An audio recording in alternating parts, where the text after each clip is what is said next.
Good afternoon, good evening, good morning, everybody, wherever you are in the world. It's my pleasure to open this event for the Latin American Institute and specifically for the outreach program. My name is Ruben Hernandez Leon. I'm the director of the UCLA Latin American Institute and professor of sociology here at UCLA. I'm actually very happy to open this event with a few words, I promise, to close or by way of closing this year-long series that we have had on Latin American children's literature. It's been a fantastic series. I'm actually very proud of the work that we have done here at the Institute. We've had every month speakers who participate in this fantastic world of children's literature. Many of the authors, translators, illustrators, editors that have participated in this series are also educators or they have been teachers. They have had careers in teaching. And that was actually a great thing because these series, like all the series that we do in the outreach program of the Latin American Institute are dedicated to our K through 12 educators. So I hope you've enjoyed this series. The good news is that you have not been able to make it on the YouTube channel of the UCLA Latin American Institute. Just go there and go to the video section and you'll be able to see these phenomenal presentations that we've had across the board. Again, we've had authors, we've had illustrators, we've had translators, we've had editors. So we have covered an amazing, the whole gamut almost of possibility, and really some remarkable, prolific authors of children's literature. And as I promised, I'm just going to be very brief, and I'm going to yield the floor to my colleague, Veronica Zavala, who is the coordinator of the outreach program. So Veronica, please take it away. And she's going to introduce our speaker for today. Thank you. Thank you, Ruben. Buenas tardes. Good afternoon, everyone. Thank you for joining us. And as Ruben mentioned, today we're closing this long year series on children's literature. And we are really delighted to have to closing with this amazing author, Mariana Llanos. Thank you so much. Muchas gracias por estar aquí. Mariana Llanos is a Peruvian-born writer, poet, translator. She's the author of several children's books, including Pura Belpre, Honor Benita y las Criaturas Nocturnas, Benita and the Night Creatures, and the award-winning Corre Pequeño Chasqui, Run Little Chasqui. Her upcoming chapter book series, Vampirita, releases in July 2024 from Raycraft Books in both English and Spanish. She's really passionate about visiting schools to spread the joy of reading. And today she's going to be talking about her experience as an author, and she has titled her presentation, Honoring Our Stories, Bringing Our Voices into Children's Literature. Y con esto le damos la bienvenida a nuestra invitada. Sí, hola, muchas gracias por invitarme. Thank you very much for inviting me. I am truly honored to be presenting for your audience and sharing a little bit of my experience and my view of children's literature. So the title of my presentation is Honoring Our Stories. And I write a lot of stories that are rooted in my culture. Like Veronica said, I am from Peru, and I live in Oklahoma. Before I start my presentation, I live in Oklahoma. I've lived here for 22 years, and it's already home. But when you're an immigrant, you always carry your other home in your heart. So you have this a particularity that you can have your heart in two places, right? So that's how I feel. Like my heart is always split between two places because Oklahoma is home, but Lima, Peru is also my home. So I'm going to start my presentation. I have a lot to share and I don't want to take a lot of time. And if you have questions, you can put them in the Q&A, and I will answer them later. Okay, so here we go.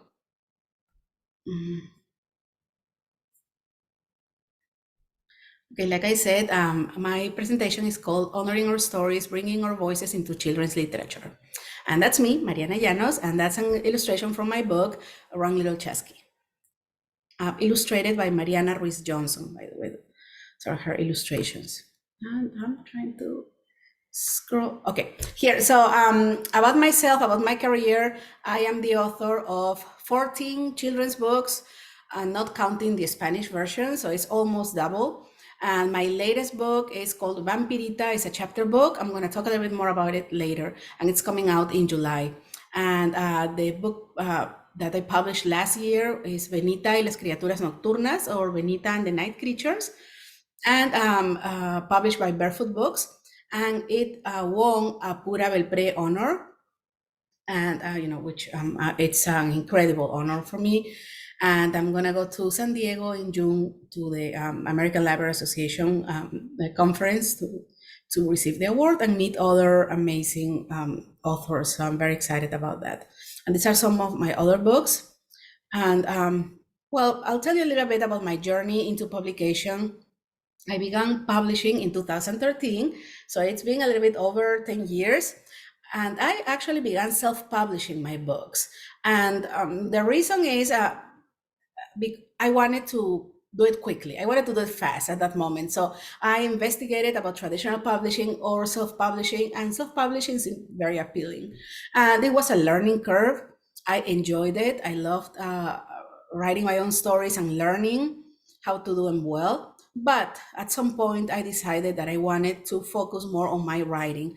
Being a self-publisher, it's a business, right? And you have to handle all of the sides of marketing and promoting your books constantly. And I didn't want all of that.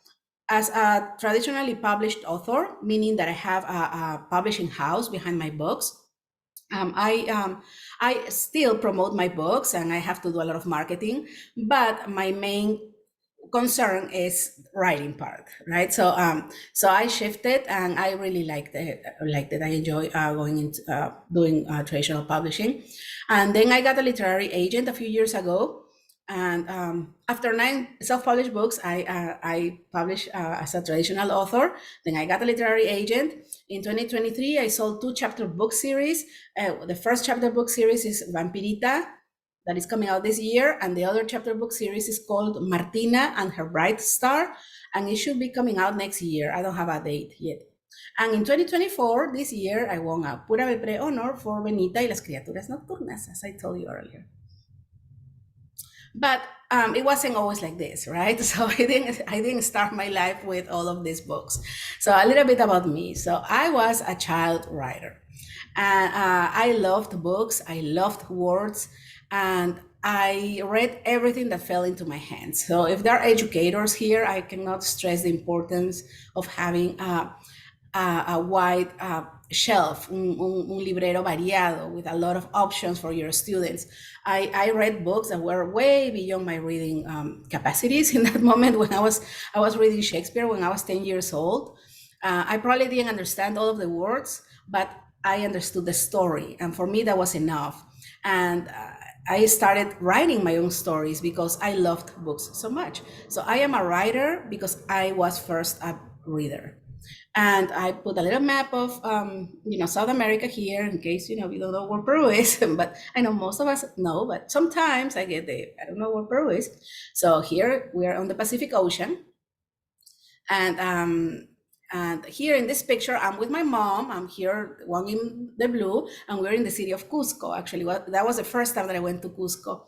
And I remember I was impressed by all of the, I don't know if you've ever been to the Andes, but it's different than Lima, where I am from, right? I'm closer to the ocean. There are mountains, but they're not as big. So this was the first time I was really enclosed with the magnificence of these mountains and the apus, like we call them, right? Los cerros inmensos, las montañas, and I was really in awe of all of that. I'm not gonna say that I started thinking culturally about that, but I know it created an impression in me. Now, my cultural influences, because we all have cultural influences in our lives, right? So, and for me, the first ones obviously are my parents, my family background. I could start even from before them. My grandparents, my grandma loved poetry, and she always wanted to declamación, recite poetry. Wanted me to recite poetry, so she would teach me some poems and some short stories that she had a magazine, and she would always read me those stories, and I just love that. But my biggest influences are my parents. My mom, Ligia, she is a journalist, and she worked in a newspaper for many, many years, and she was also the first female news director of Peru. So she directed a news show in the 70s. And my dad, Alberto, he's already passed, but he was also a journalist, and he worked mostly in television. He made documentaries, and he had a deep passion for Peru, for the indigenous people of Peru. He traveled all around the country, collecting stories, always bringing those stories to us and to his TV show. He had a TV show in the 70s called Imágenes, and then he had another one, but I can't remember the name very well. I don't remember this part too much, but he was a big influence. I think I learned to love Peru, the culture of Peru, because of my parents, and also I learned to respect it. If you come from a South American country or a Latin American country, you know how hard it is to not live in that gap of classes, right? So people, there was, at least when I was growing up, there was a lot of prejudice against people who were from indigenous communities, who were from the Andes, or who were from the inside of the country, as we call it, right? Because Lima is like the outside of the country, and the inside of the country is the rest of Peru. So it was, many people were very prejudiced when I was growing up, and my parents, fortunately, were not. And they always taught me to be respectful, to value what we were as a country and as a culture. And also, I should mention that both of my parents were great readers. They read a lot, obviously. Well, they were journalists, and they wrote a lot as well. So yes, I saw that at home. And other cultural influences that of my home country are obviously the culture, right? So music, dances, language, religious manifestations, and our history. So in these pictures, you can see me, I'm dancing. My school was a folkloric, they taught folkloric dances. So it was a folkloric pilot school, and we danced every year. We learned dances from indigenous communities in Peru. And every year we put a festival in October, and it was a huge festival. Everybody participated. We sold the tickets, and the school was full. As you can see, these are pictures from the festivals. And I remember clearly that we stopped learning in September, right? Or at the end of August, because the festival was in October. And the nuns who run the school, they would always be very adamant that we did this festival right. So, the school year in South America goes from March or April to December. So I think at the mid-August until October, we didn't learn much, because we were all looking at the dances, learning the choreographies, or supporting other people. We also learned to bordar. ¿Cómo se dice bordar? Okay, to embroider our own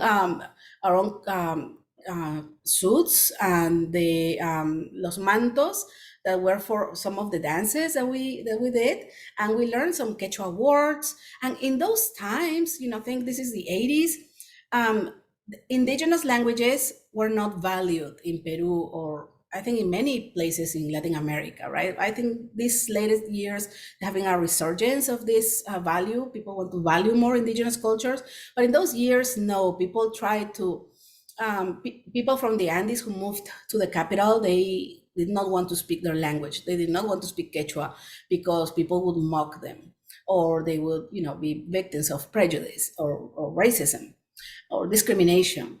And but my school, they taught us some songs in Quechua, and we learned some words, and we were valuing this culture. And this had a huge impact in the way I see the world today, The music, it's like riding a bicycle, right? You never forget it. I still remember some of the steps for these dances. I remember clearly the music, and this is always present. So I want to stress the importance to expose children, because we're here for the children, right? To expose children to cultural manifestations in different areas. Like I said, music, dances, language, religious manifestations like procesiones, for example, right? Many of our religious manifestations in Peru are mixed already with indigenous religious rituals. So history, for example, is super important to learn. So all of these are elements are present in my work. I always keep in mind, and it's what I dig when I'm going to create a new story. I dig deep into these elements. Now, these cultural influences start showing up in my work, but not from the beginning. At the beginning, my first stories, I'm going to say 6 books, were just stories, right? I didn't really specify a place in the world. They weren't about any culture. They didn't have many cultural elements because I wanted to blend in. So as an immigrant writer in Oklahoma, with not much family, just my kids, and my husband at the moment, and I didn't have a lot of a network of people around me. So what I wanted to blend in. I wanted to fit in. So I began writing stories that I thought everybody can relate to. And there's some point where you cannot stop being yourself, right? In life. And I thought, if I can relate to 2 cultures, the American culture, my Peruvian culture, and my children can too, everybody can. So that's when my Peruanismo started showing. My being Peruvian began showing in my stories. And I started with this story, Not Home for Christmas, Navidad Lejos de Casa, which is the first book that I made bilingual in English and Spanish, because I should say that I write in both languages. So I write my stories first in English and then I write them in Spanish. And in this story, it was about 2 brothers who have to travel to Peru to spend Christmas. So it was very close to home, that story. And that's when I started a little bit investigating a little bit more. So and this is a self-published book. So when I was giving instruction to the illustrator, I told him, why don't you put a llama instead of a reindeer on the cover? So, slowly some Peruvian elements started showing up, but I was still shy.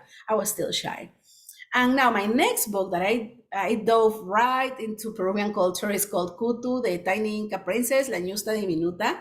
And this book, I wrote it and I published it in English, Spanish, and it contains some phrases in Quechua as well. I hired a translator, a Quechua speaker from Cusco, Peru, and he translated some of the text in Quechua. And this is a fictional story, but it reads like a myth, but it is not. It actually came from my imagination, and about the tiny Inca princess who is the size of a cup of maize. So there are a lot of cultural elements. The illustrator is Peruvian. His name is Uldarico Sarmiento, and he lives in Oklahoma as well. And he did a beautiful job. You can see Machu Picchu inside of the book. And let me see, I have the book right here. I'm going to show it in the image right here. It is just a beautiful story made by 2 Peruvians. So I started seeing value in my culture as well, and started not being shy about showing it, showing the pride, right, that I have about being Peruvian. And I saw also how well received it was. It won a couple of awards. I remember one was the Campoyada Award, and another one in the International Latino Books. And so this encouraged me to keep on digging in my culture, in my past, in the things that I love and who I am. So at this time, I found an agent, and this is a book that I traditionally published with Barefoot Books. It's called Run Little Chasqui, or Corre Pequeño Chasqui, and it is a story about a chasqui, which is a messenger in the times of the Inca. It is a fictional story, but the chasquis are real, right? They are real characters of Peruvian history. And there are a lot of Peruvian elements that are rooted in reality, and there are some fictional elements like in the story. So it was interesting to try to mix all of this. There are also some Quechua words when I wrote the story, I thought I have a winner. This story is gonna sell immediately. And my agent she loved it. She said, Mariana, I love this. This is so different. You are featuring Quechua. There are no other books that are featuring Quechua here in the market. We have this. Well, it wasn't like that. It took us a long time to sell it. We had a lot of rejection because many publishers didn't know what to do with a book like this one. And there was a lot of, I cannot relate to the story. It's fun, it's good, but the sales department doesn't know how to sell it. And this is not to vilify publishers at all. Publishing is a business, right? So they have to know how to sell the book too. So, but it does take a publisher that has a vision to want to publish multicultural stories and be respectful to the stories. So we got together with Barefoot Books, and they were actually expanding their multicultural catalog, and they wanted to buy this story, and they wanted to publish it in English and in Spanish. So you can imagine how happy I was about this news and honoring my heritage. The illustrator is Argentinian, Mariana Llanos, and she did a wonderful job. She's won many awards. She has a long career in illustrating books. And but there, when you are publishing a book about your own culture, you have a heavy weight on your shoulders because you are representing at this moment, and it can be nerve-wracking. So here I wanted to show you some elements, for example, that we wanted to add in the story and that we had to work in the story because we wanted to make it accurate and we wanted to make it relatable, but we still wanted to honor the indigenous past of Peru and present, obviously, right? But this story is set in the past. That's why I said past, but also our present. The first thing was the color of the skin of our characters. So we did several revisions with the illustrator to make sure that we had the bright brown for our characters. Not everybody has the same skin color, as you can see, because we're not all the same, but Andean people have a dark skin color. So that's just usually how it is, especially in those times before the Spanish came. So there weren't going to be white people. And so that was very important for us. Second, the clothes, la ropa, las vestimentas, we needed them to be accurate as much as we could because we don't have pictures of the Inca. We don't have any visual material, only some of the things that have been recovered that are, we don't know how representative they are. So there was a lot of research on my part. I sent a lot of stuff that I found online on the internet, studies and things to the editor, and the editor transmitted that to the illustrator. And she also did her work, her research, because she is a professional. But there are some other little details. For example, the window here where you can see the sun, Taita Inti, father's son, who's speaking from that window. As you can see, that window is not a rectangle. That window is trapezoidal. And we revised this because at the beginning they were kind of like rectangular until we noticed the Inca constructions have this characteristic where their doors and windows have that trapezoid shape. And so we wanted to include those, something that was accurate to their constructions, even though this is not a book of nonfiction, but still those details are important. And also the designs on the queros or the vases that you see in the here in the background, the illustrator added those designs, doing a little investigation about the patterns that the Inca used. So also when I visit schools, I use these illustrations to show them how we honor the cultures and our history with these little details that we can add to our stories. And also it gives me an excuse to talk to the children, right, about the Inca architectures and show them real edifications from the Inca so they can see the shapes of the windows. So they are learning also in this part. And then, we're going to why did they build them like that, right? I think it was because anti-seismic, because porque hay un montón de terremotos, there are a lot of earthquakes there. So it was like anti-seismic constructions. So there are details like that. Okay, so now in my next book, the Benita y las criaturas nocturnas, and Benita and the night creatures, and you can see how excited I am about the Pura Belpre because I put it everywhere. But also in this book, if you read it, you're gonna see this book is not about culture like Chasqui was. Chasqui was about the Inca, set in Inca time. So there was a lot of culture there. Benita and the Night Creatures is a story of a young girl who just wants to read her book. And there's this Cuco, Tunche, Supai that keep on interrupting her from her book. They try to spook her away from her book, and she does not budge. So it's a funny book, has just short text, and it's funny, it's fun to read, and it's heartwarming at the end as well. But also Cuco, Tunche, Supai, and then Yanapuma, as we are going to see, are creatures from Peruvian lore. So there was a responsibility to make them real, right? Real, air quotes, real. So how do you make Cuco, which is the equivalent of El Cucuy, basically from Mexico and other Central American countries? How do you make Cuco real? I mean, who is Cuco? How is Cuco? So I did a lot of research to try to see where he came from. And also Tunche, Yanapuma are creatures from mythology, basically. So, but we decided, since they are myths from the jungle, from the Amazon jungle of Peru, so we decided to use some native indigenous motifs for their design. So the illustrators, their names are Ivan and Natalia. They are a team of illustrators from Peru. They are known as Cocoreto. They work together. And they did this wonderful job incorporating all of these designs, all of these motifs into these characters. So they represent their region. And now with Supai, which is this, Supai means devil, actually, in Quechua. But in Andean mythology, before the Spanish came, the devil wasn't like the devil, the Christian devil, right? Supai wasn't like the devil that we have now. It was very different. There wasn't that concept of bad and good, evil versus good. So Supai is like in my book, it's like a kind of playful character. And there are many dances in Peru that feature this character, Supai. So there was something to actually see.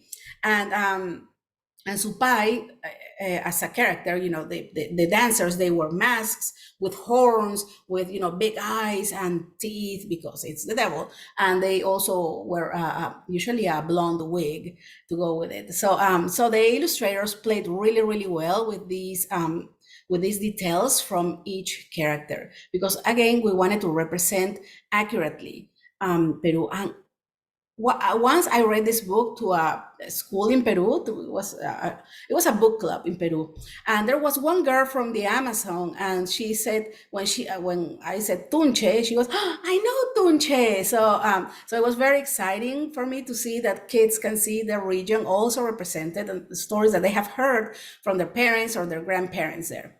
And also in Benita, well, she's a reader, she's a bookworm, she wears glasses, just like I did when I was little. We were also had that, we didn't want her to be all blonde and, the typical characterization of, there's nothing wrong about being blonde, obviously, but we wanted her to be from Peru and maybe to be a little bit like me when I was little, because I identify a lot with Benita.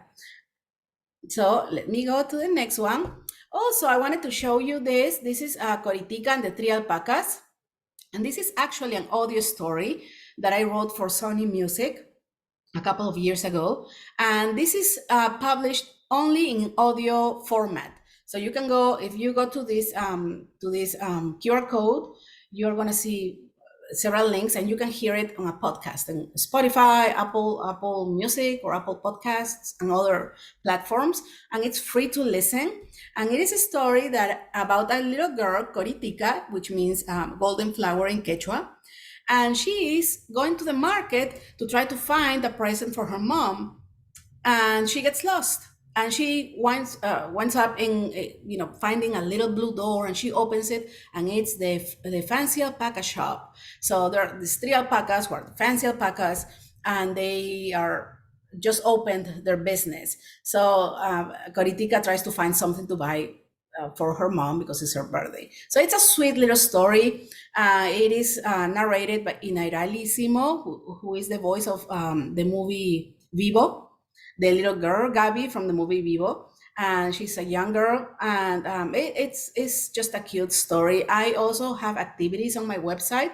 I am actually uploading new activities today, an activity packet, and there's a song, and it's just a cute story. And with this story, I also wanted to pay a tribute to the city of Cusco, which I love, by the way. It's a place where I wish I could go more often to Peru, but it is a place that I really enjoy. And also to the music of Peru, because you're gonna hear a lot of music, in this story that was written by a friend of mine. His name is Andres Parodi. He's a Peruvian musician, and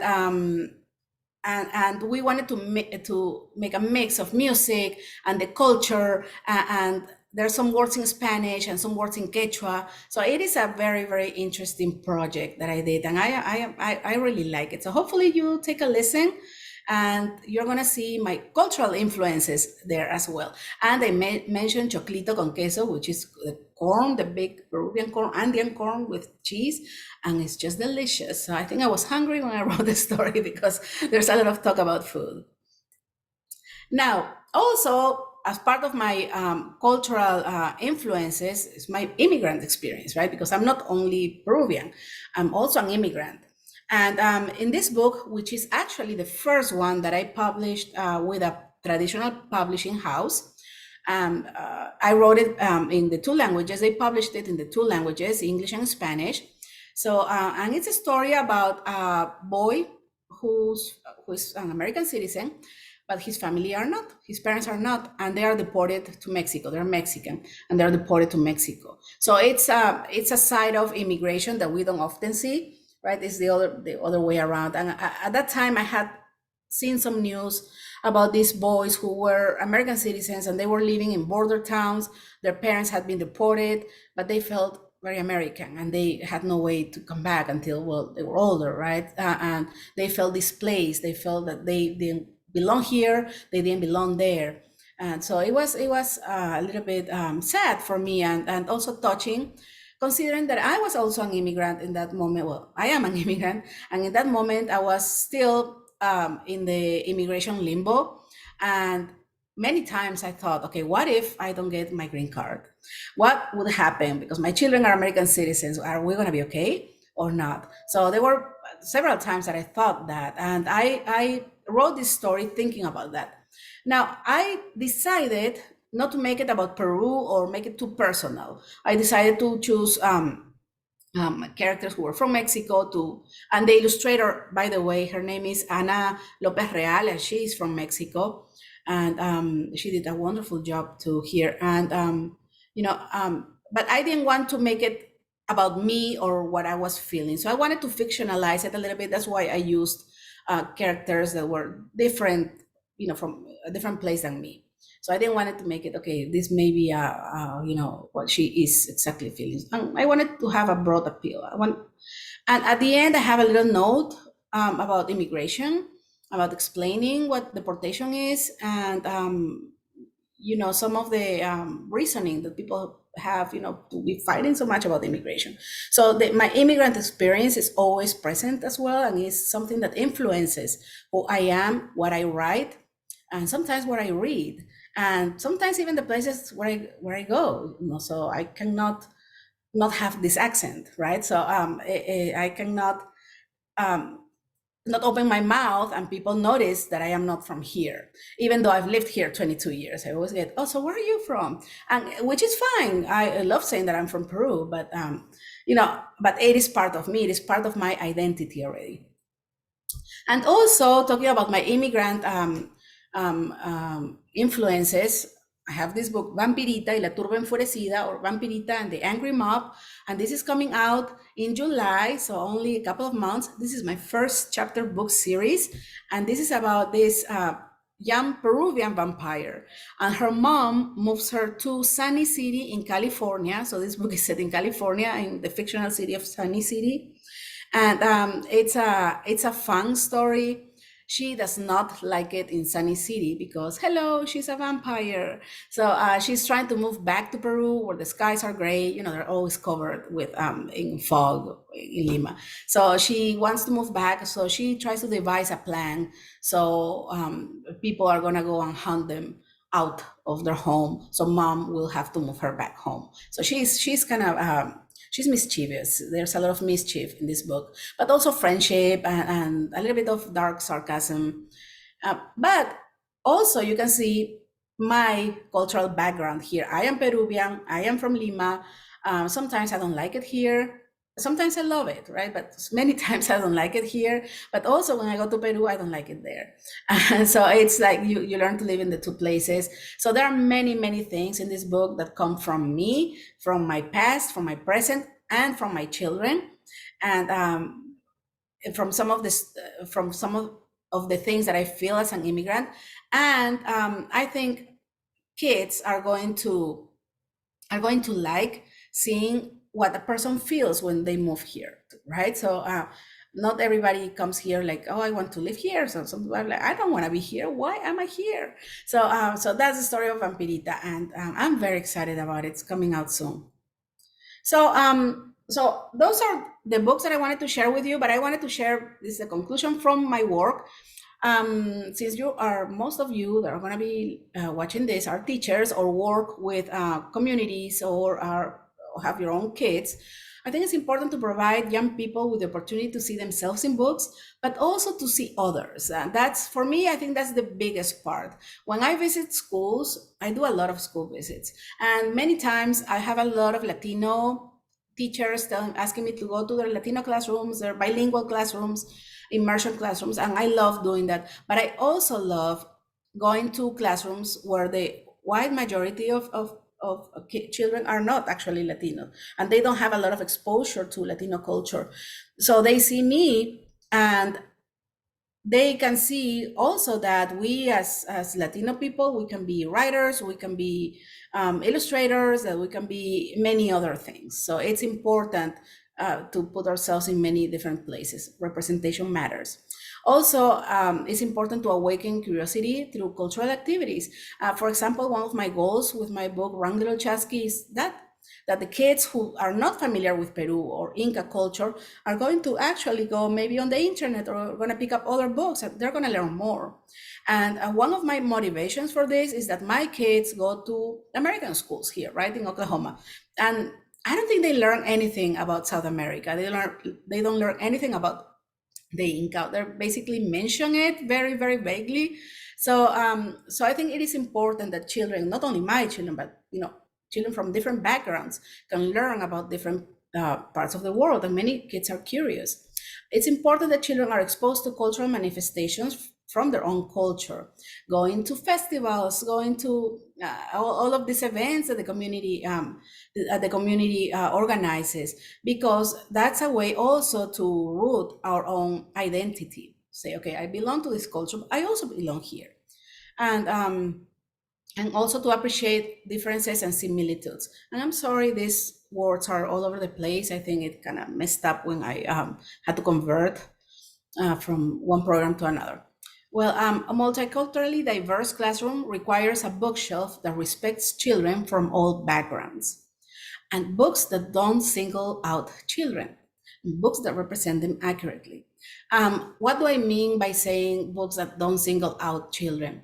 When we only have books that portray, I'm keeping with the theme of Latino children, Latin American, Latinx, because I am right from the culture, but I can apply to other cultures.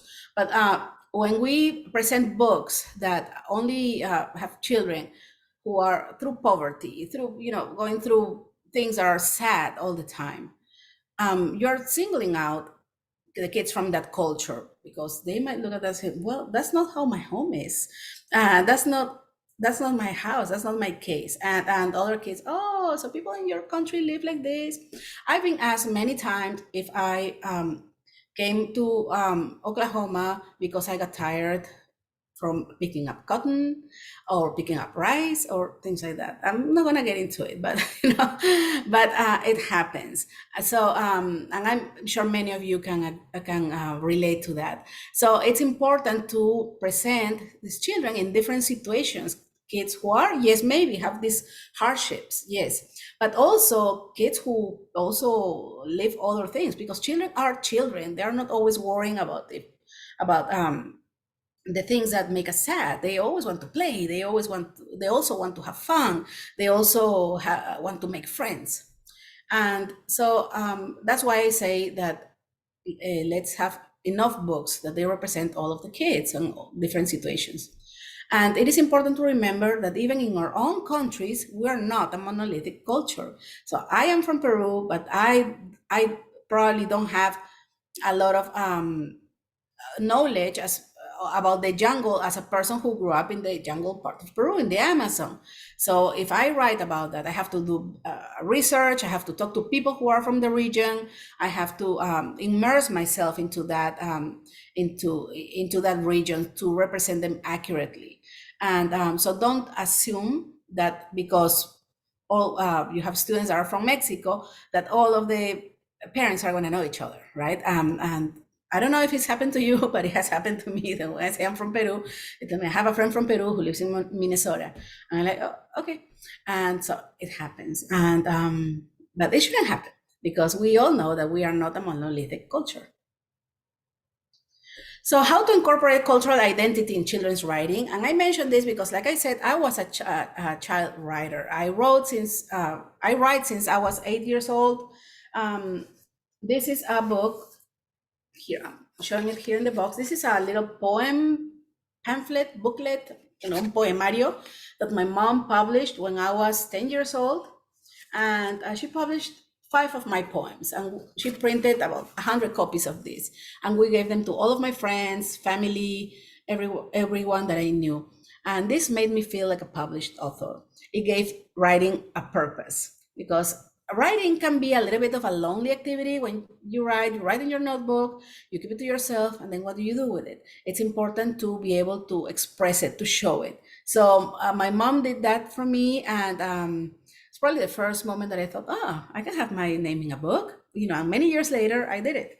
And also, for example, at this moment, I'm working with a group of kids. They are 4th and 5th grade, the gifted and talented class, and we're working on a book. So this is the book that I wrote. It's called When a Saint Dreams, and it's a collection of short stories and illustrations. This is what they did in paper. It's on its way to the printer, actually. So I'm just going to show you this. They wrote their stories. These are the illustrations. They wrote their little stories and illustrated themselves. And there's really cute little stories. I gave them some direction, but basically came from them, anything that they wanted to say. Because, and I repeat, it's important to give writing a purpose. And but how do we incorporate our cultural identity when we're writing? If we want to do that exercise with our students, we can ask questions of self-discovery. And also, if you're a writer, you can also do this. I do this to find my stories. So who am I? So I'm Peruvian, but I am also a mom. What do I like? I like things from Peru, and I like culture, I like history, but I also like the Beatles. I also like AC/DC. And if when you read Vampirita, you're gonna see that her father wears an AC/DC t-shirt. So some of those cultural elements that make us who we are, part of the popular culture or home culture, are also make us a whole, make us who we are. So also we can ask questions as, who are the important people or things in my life? Do I love playing soccer or volleyball? What is different about my culture? For example, I don't know, we Peruvians, we eat rice with everything, but other cultures don't. And we eat mashed potatoes on rice. And many people say, oh, mashed potatoes and rice. I mean, I love mashed potatoes on rice with a fried egg on top. It's delicious, but but those are things that come from my background, from the way I was raised. So once we investigate all of this, and we can have the children write about this, all of the things that make them who they are, right? So they can have just a little map of that. This is not a story, it's just a map of who they are. Who am I? And also stress the importance of research, even on writing fiction. I was telling you about the research that we had to do for Wrang Little Chasqui, for the research I had to do for Putu, the Tiny Inca Princess, and even for Benita and the Night Creatures, with these monsters, creatures that have a small, it's just a small text, but it's important that they carry the culture that I'm trying to represent. So research is always very important. Also, you can use mentor texts and analyze them and see what details were included in the book. For example, you can use one of my books, Corre Pequeño Chasqui, Run Little Chasqui, as a mentor text for historical fiction. You don't have to set it in Peru. You can make your own, set in the Aztec Empire or the Mayan Empire or whatever empire or culture you want to do it. And if you use this as a mentor text, see what details are included. Because this is about the Inca, but it doesn't have everything about the Inca, right? So it has a specific characters and specific situations. And that's why it says later, encourage them to be specific. So write about this chasqui, and there are llamas, there are vicuñas, there are some things that are specific to this time in history, and also specific to this character that is the chasqui. I wasn't going to include things that weren't important for this story, for this particular story. And if you want to include other things that are important, you can always have a back matter. Like, for example, this book has an informational back matter, a lot of information about the Inca Empire, and all of that. But we included that in the back matter because we didn't want to overwhelm the text with details like where were the Inca located, what were the characteristics of the Inca. So, and for this, to incorporate these words, for example, Inca, Chasqui, we used context clues. So now this is for us, the grown-ups, the adults, right? If children are doing this, I would encourage you to do like a map, like I was saying earlier, like of self-discovery, like who am I and all of the things that I love, that I like, that make me myself, and pick something to write a story about yourself, about you, with your culture, with your elements. And it doesn't have to be about your ethnical culture. It can be about who you are, as maybe you're a soccer player, so you love soccer. So what details would you include in your story about you being a soccer player? But maybe who influenced you to love soccer? Maybe it's actually your grandparents who are from Argentina, and in Argentina they love soccer a lot. So that influence actually is transmitted to the children through their grandparents, to their parents, and they can dig deep to see those influences.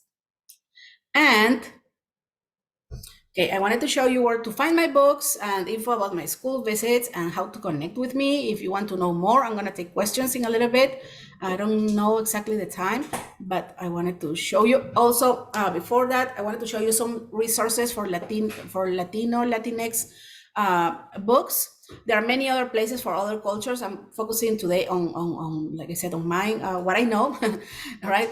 So Las Musas Books is a collective of women writers, Latinx women writers.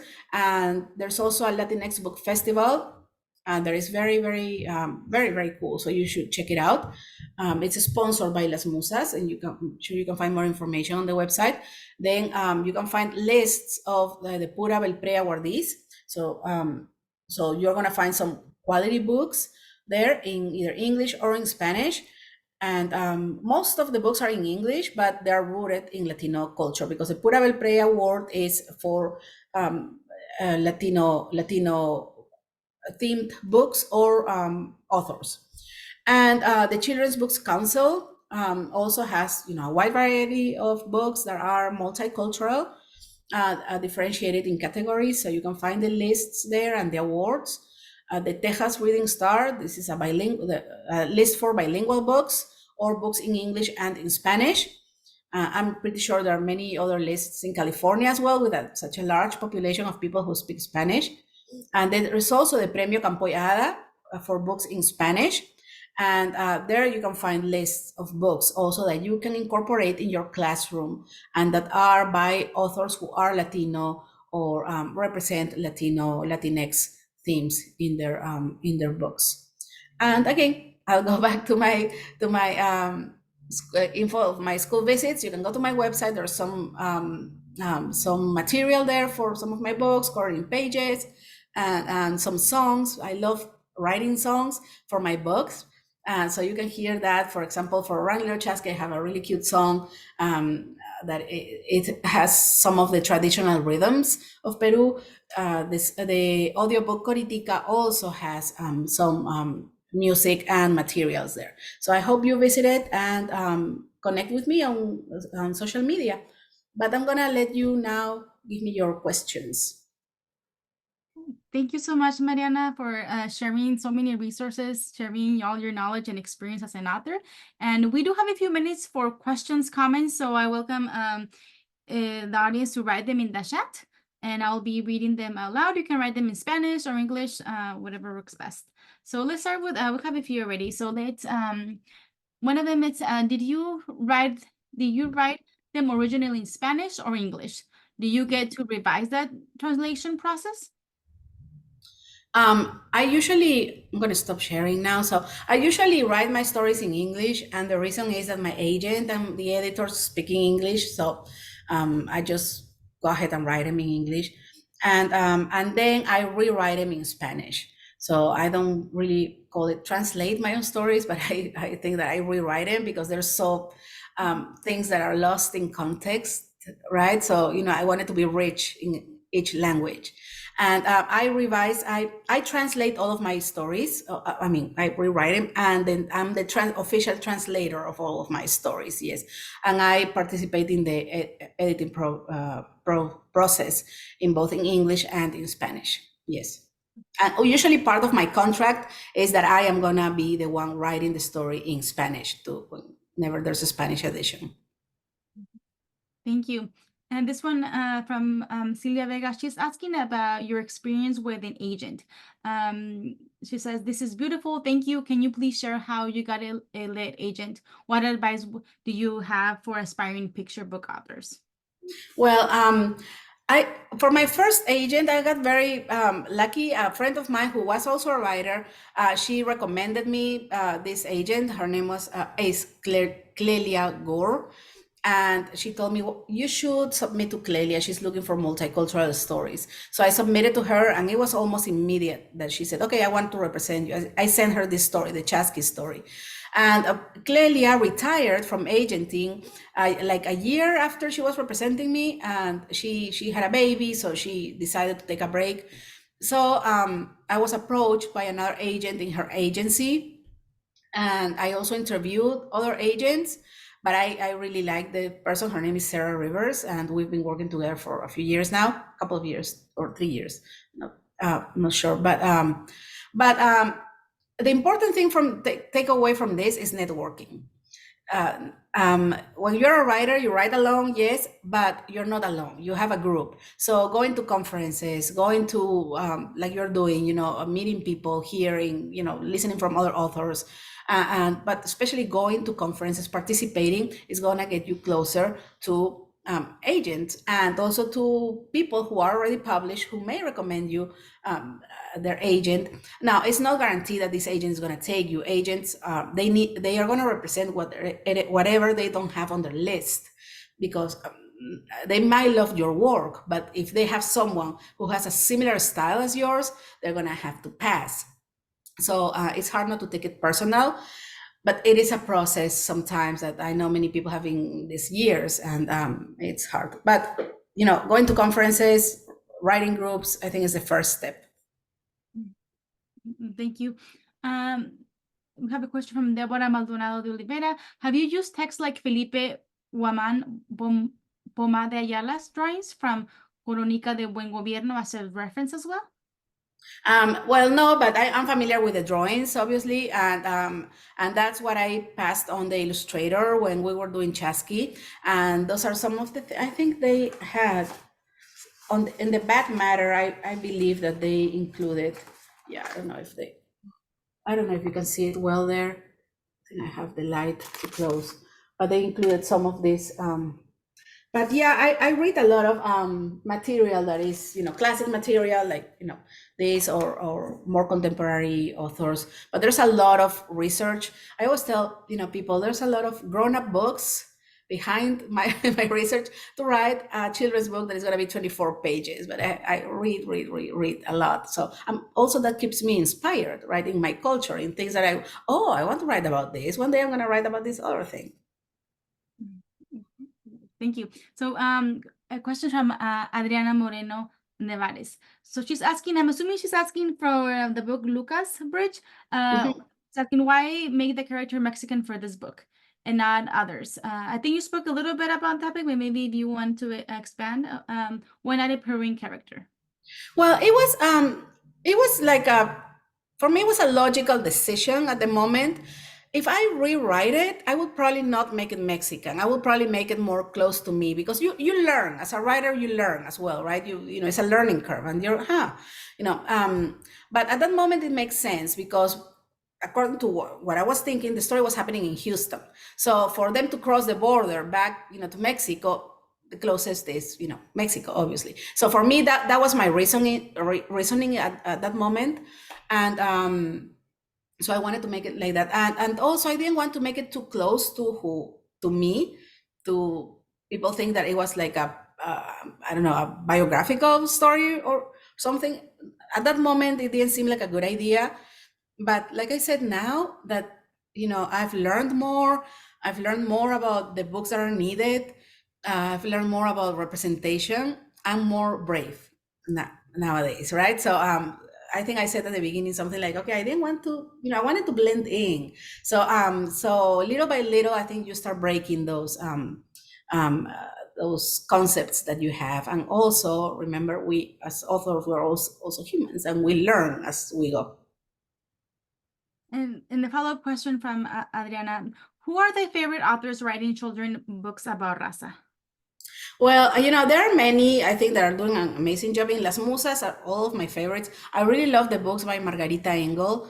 And, she lives in California, and she, she writes in verse. And also she encourages me to be brave with my poetry, because I love writing poetry as well. And when I read her and I see all the feelings that she puts on the page, I'm like, oh, wow. So I'm always taken aback. I love David Bowles and all of his stories that, are rooted in culture too. He writes a lot about the Aztec, the Nahua, right? And all of, and language and all of these elements. And there are some, well, I don't know from the top of my head.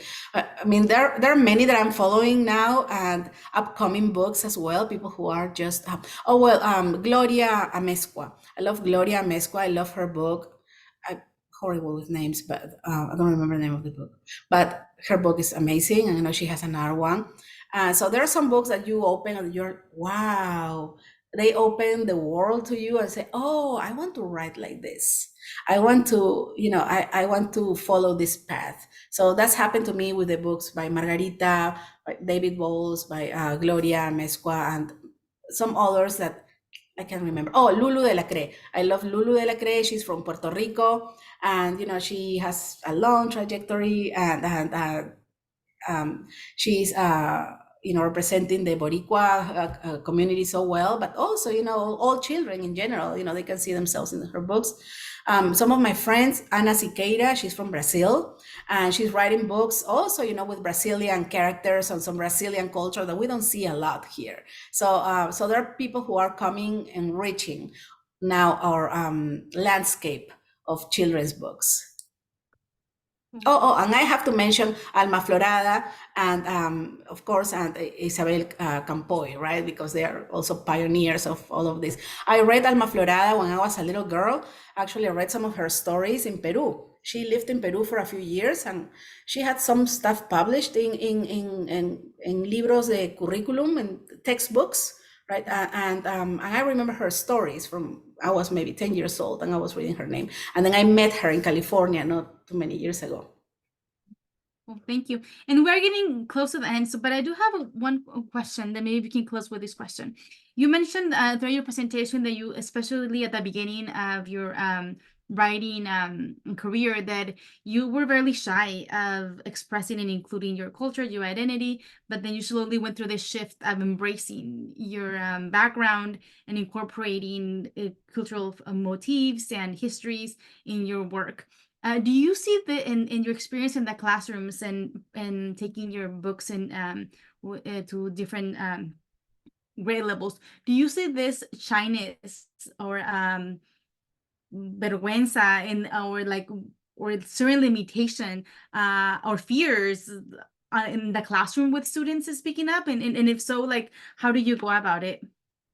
I have experienced some, and sometimes you go to a classroom and the kids see you and they're like, they hear me talk and you talk like my mom, right? Because I have this accent and they can relate to me and I don't know all of the words and I mess up, all of the verb tenses.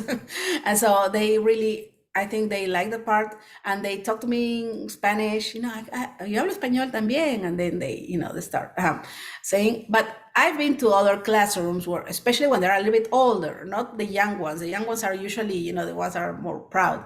The older ones and that shy away a little bit and they don't want to speak. Yes. And I think as the presentation goes, they realize that it's okay, that is fine, that they're safe, right? That they're not going to be singled out.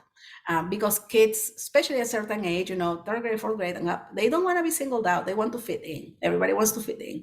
So these kids don't want to, oh, you are different. You are Latino. You are not from here. And that's not right. That's not true. They are from here, but they're also Latino. So I always try to stress that part because my children, same happened to my children. My children are American. They were born here, but they also have the double culture. They are, their mom and their dad are from Peru. So they have these two cultures, right? And and I've always tried that they feel very proud, but also that they demand to be accepted.